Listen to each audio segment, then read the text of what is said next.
لیکن یہ بات کہ پوری امت اتفاق کیوں رکھتی ہے؟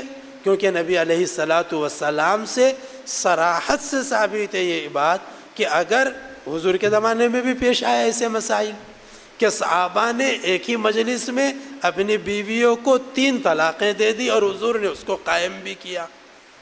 ابو داؤد شریف میں ایک حدیث ہے، حوالہ دیکھ لیں، ابو داؤد شریف جلد نمبر 1 صفحہ نمبر 306 پر فرمایا فطلقها، انہوں نے طلاق دی، ایک صحابی نے طلاق دی، 3 تطلیقات عند رسول اللہ صلی اللہ علیہ وسلم،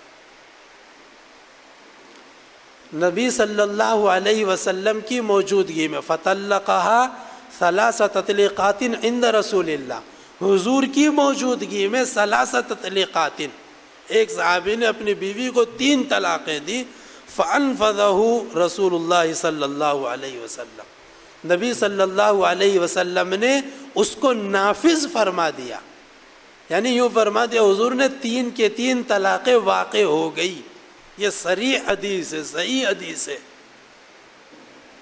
یہ صحابی جنہوں نے 3 طلاقیں دی عویمر ابن عجلانی ہیں، انہوں نے اپنی اہلیہ کو حضور کے سامنے 3 طلاقیں دی اور حضور نے تینوں کو نافذ کر دیا۔ یہ حدیث ابو داؤد شریف جلد نمبر 1 صفحہ نمبر 306 پر ہے، صراحت ہے، 3 دی انہوں نے، حضور نے تینوں کو نافذ کر دیا۔